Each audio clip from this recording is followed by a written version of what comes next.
Join me by the candlelight.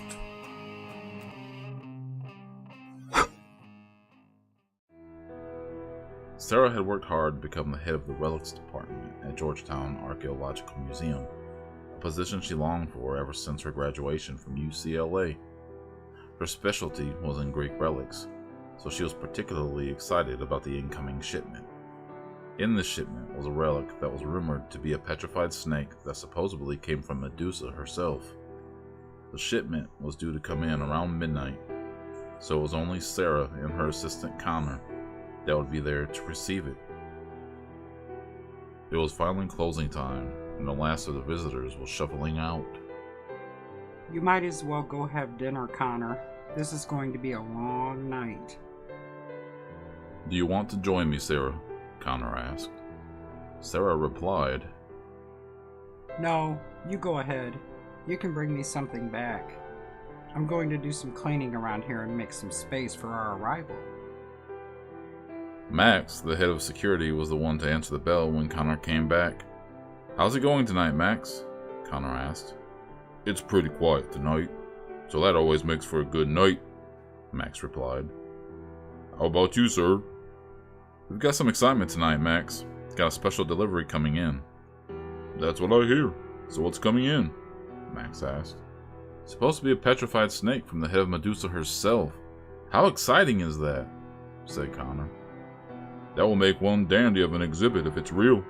But how will you know if it's legit? Max asked. Dating the piece will be a huge part of it. Then we'll go from there. Connor made his way to the relics department. I thought you got lost, Connor. What did you do? Cook it yourself? If I cooked it, I doubt it would even be edible. We've got plenty of room in the back area now, Connor, so we'll have room to work. We'll probably be at this all night. Sarah had everything set up to start the process of carbon dating. Not that she would ever get that far. The bell rang at the receiving entrance and Max was right there to answer. It was the long-awaited shipment from Relic. The Turkish Museum of Archaeology had possession of the relic for ages and finally decided to let it go after the so-called incident. That's what they called it, the incident. Something happened late one night while they were changing displays. No one is really sure exactly what happened. The rumors seemed a little far-fetched. Supposedly, one of the workers got nicked on the hand from the piece and havoc broke loose shortly after. When the staff came in the next morning, they found the main doors had been blown off their hinges and everyone inside was turned to stone, with the exception of the woman who was injured. You don't honestly think there's any truth to that rumor, do you, Sarah? Of course not, but it does add to the mystic, doesn't it? With the help of Max, Sarah and Connor got the crate into the back room. So who gets the honor of opening it up? Asked Connor. You go ahead, Connor. I have to get it logged in before we get too carried away. Connor pried open the crate to see tons of packing materials. After finally making his way to the bottom, he found what he was after. There was a small stone box which had been securely banded closed. Connor cut the bands and opened the box to find the stone snake.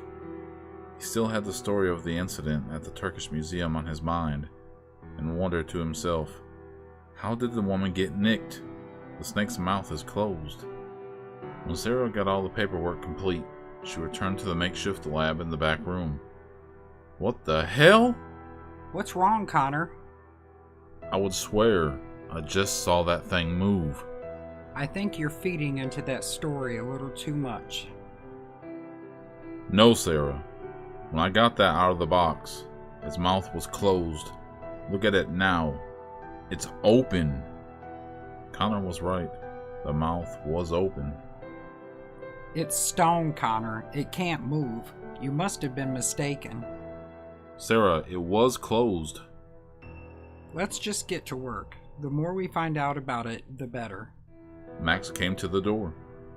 There was a gentleman at the door and wanted me to give this to you, Connor, said Max. Just put it on the table over there, Max. I'll get it in a while. He said you need to look at it right away. Just passing along the message, said Max.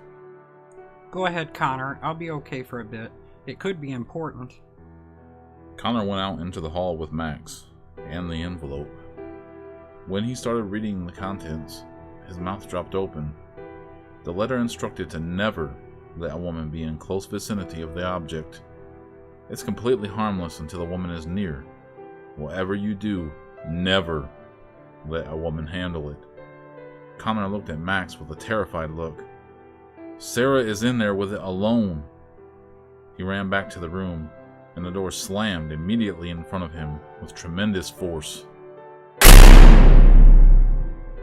Max, help me, I can't get it open. What is that? Max said. There was a strange green light coming from behind the door. All of a sudden, the door started shaking and there was an ear-piercing scream coming from the room. Sarah! Open the door!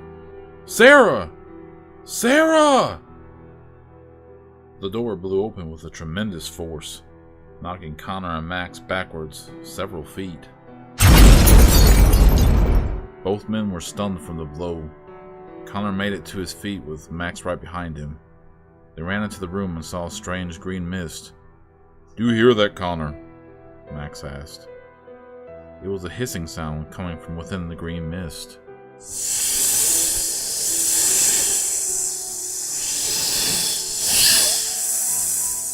Connor started towards the center of the room, and the mist enveloped him. There was another scream. This time, it was Connor.